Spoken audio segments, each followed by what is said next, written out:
So when I decided to go forward on my journey to start permaculture farming, one of the things that was necessary for me to do was to purchase land. Now, I know a lot of people make this mistake that I made because I had land previously, but it was 2 acres. And at that time, I wasn't thinking of using that parcel of land for permaculture. I was actually thinking about getting more land, which would be, what I needed for the commercial farming that I was going to start. And so I looked for land and I found a parcel of land in Machinji. It was 5 acres. And so I had somebody, a relative, go to meet with the real estate agent guy. And they walked the land, took videos, sent me videos. We looked at it. My husband and I, we thought, oh, it's good land. And so we went ahead and purchased it. About maybe a week or two, or a week after I'd purchased that particular parcel of land, I consulted with the consultant. That's when I, brought him on board. And the first thing he said is he wanted to do a site analysis. And so he needed to go and check out the land to see if what I was thinking of doing or growing on that particular farm was going to work out.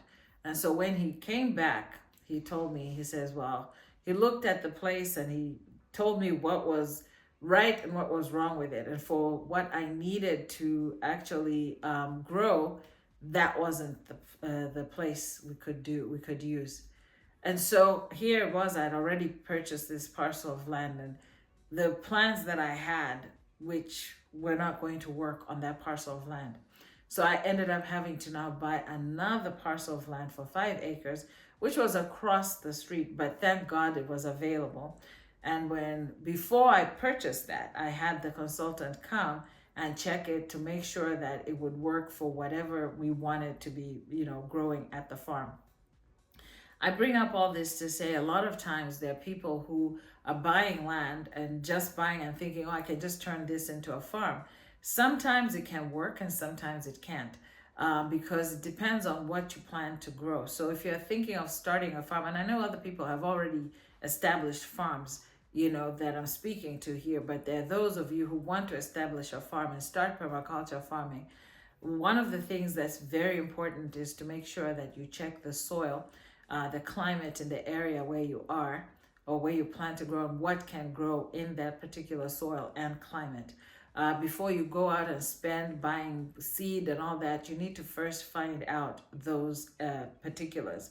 Because if you don't do that, you'll end up in a situation like I did, of buying this 5 acre parcel of land, 1 week, and then the following week finding out that it wasn't really conducive for what we wanted to do. So I ended up now 2 weeks later having to buy another parcel of land. Now, budget wise, I had not planned to buy 2 parcels of land. I wasn't looking at buying 10 acres, initially. I was just looking for 5 acres. So perhaps you're in that situation where you are not looking for this amount of land. What you need is just this amount, and then you are forced to now have to buy another parcel of land, just like what I did, all because you didn't have your, a site analysis done.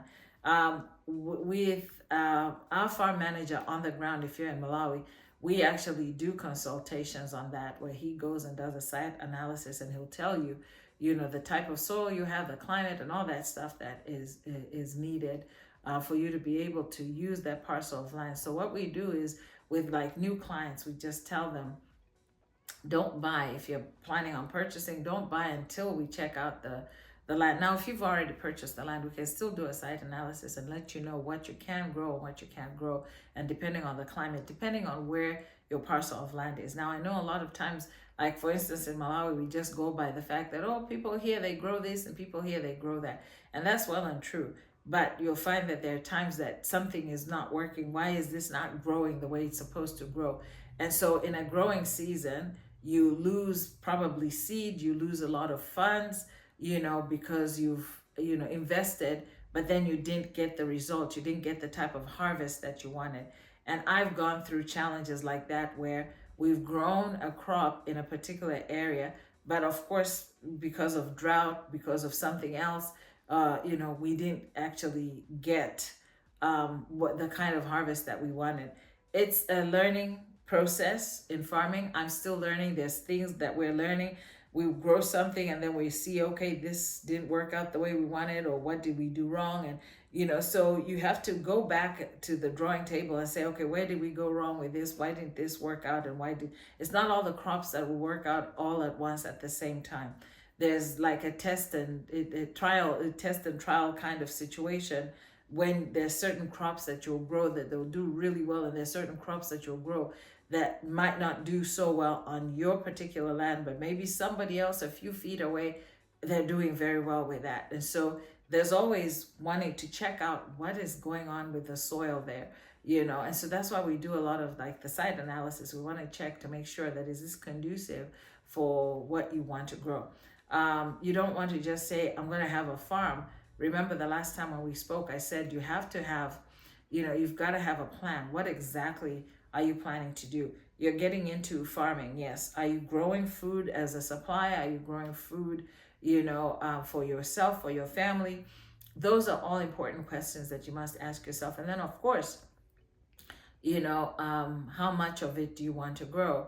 Not only how much do you want to grow, but have you checked out the market? Have you surveyed? Have you done research? And how does it look like selling wise? Because you can grow it and it can probably grow on your property, but do you have a market for it? If the market is saturated by that one product, how are you going to manage to sell your product? How are you going to distinguish your product from everybody else's product?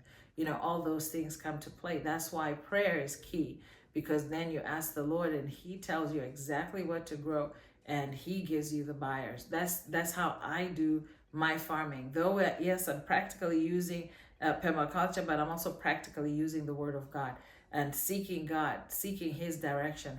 What am I planting, Lord? What are we doing, Lord? And if I don't get, that answer from the Lord that tells me, go ahead and do this, I don't do it. I don't do it. So it's so important that you understand these aspects of farming. Once okay, this permaculture is the way I want to go, and I'll grow food throughout.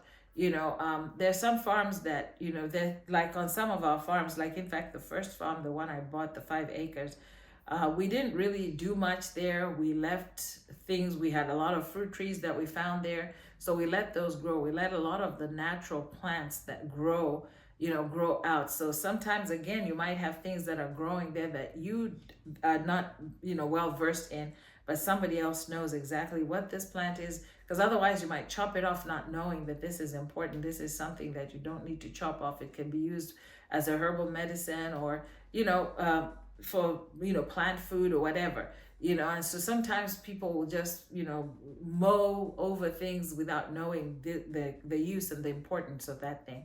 So it's very important to have a consultation and have a site analysis done, and also to be clear on what it is you want to grow. Where do you want to take your business? It's not just about, I'm just going to do farming. Are you farming to supply to somebody? Are you farming for your own family?